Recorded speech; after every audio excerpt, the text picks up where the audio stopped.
Hey guys, welcome back. As I mentioned in previous videos, I was going to make some gluten-free Brazilian cheese breads. And I'm going to go ahead and do that today because we're making burgers on the grill tonight. And if you've ever tried gluten-free hamburger buns from the store or gluten-free bread of any kind from the store, it's not great unless you spend a lot of money to get it. And these cheese breads come out amazing. They're completely gluten-free, and my family doesn't get sick, which is great. So anyway, I'm going to start off with my wife's cookbook. This thing is about 30 years old, and if you look at this thing, if you see a cookbook that looks like that, you know you're getting some good food because it's been used. So I've got most of my stuff already out just for the sake of time, already pre-measured. So first thing you got is your tapioca starch. We order tapioca starch online. Comes in a bucket like this, and it is from Earthborn Elements. You can get this stuff on Amazon. Works really well, but for future reference, I am going to be harvesting cassava from my yard and making my own tapioca starch soon, so watch out for that video. So I got 2 3/4 cups of my tapioca starch, and now I've got my queso fresco. This is This is a Mexican crumbling white cheese. You can use any kind of cheese you want in these breads.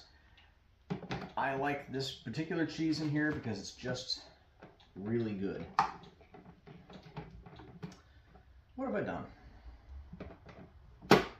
There we go. So I'm going to grate the cheese.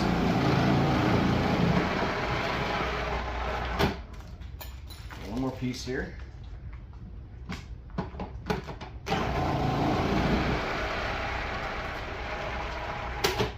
There we go. So I got my cheese, and I'm going to need a tablespoon of baking powder. We use Clabbergirl. My wife prefers this. I've never really used anything else because she prefers it, but you can use whatever you want. So we got 1 tablespoon of our baking powder. I need a pinch of salt. I usually just pour a little like that into my hand, pop that in there. And now we're going to add our cheese.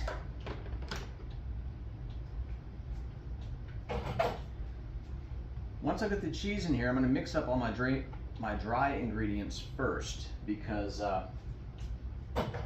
once I get my wet ingredients in there, there's a good possibility it's not going to mix very well if I don't pre-mix it like this.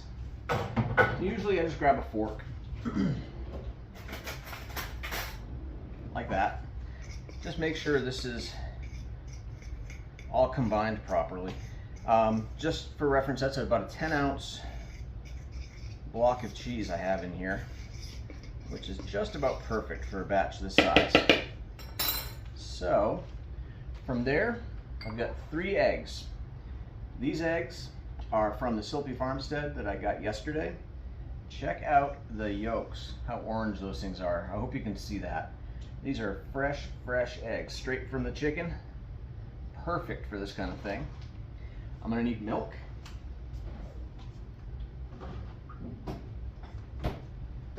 My milk, let me see, I believe that was 3/4 of a cup. Nope, I'm sorry, it's a 1/2 cup. I'm glad I checked. 1/2 cup of milk.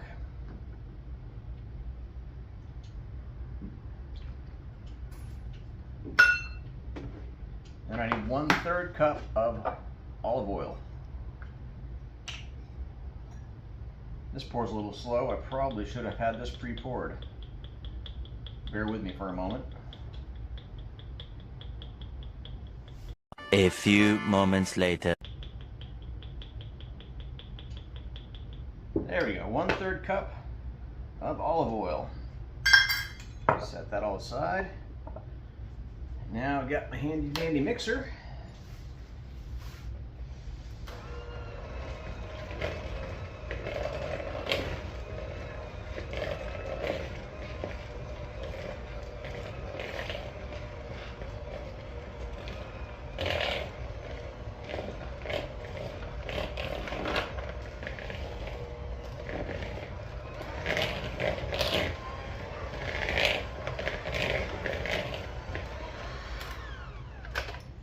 All right.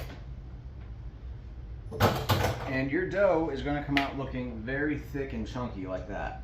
That's exactly the way it's supposed to be. So just a moment, I'll get a pan and get the oven preheated and we'll be good to go on baking these. All right, so the oven's preheated. I've kind of cleared away my clutter because I can't stand working in a cluttered kitchen. And I've got my dough that's been sitting here for a minute. I've got a measuring cup. This is my 1/3 measuring cup that I did for my olive oil. The 1/3 cup is about perfect for making a nice sized hamburger bun, and this is already greasy, so the batter's going to come out nicely. I always try to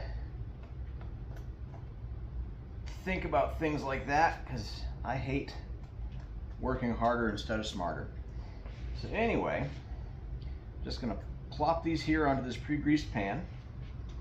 My oven is preheated to 400 degrees, by the way. I think I failed to mention that. And this batch right here will get you about 8 to 10 of these hamburger buns that we're making. I'm just going to pat those down a little bit. They're going to spread out and take the shape of the pan anyway, but that's just the way I like to do it. So anyway, they're going to go in the oven, 400 degrees for 20 minutes.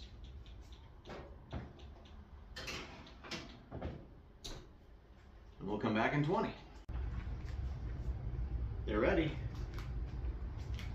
So let's get this out. Ooh. Get my glasses steamed.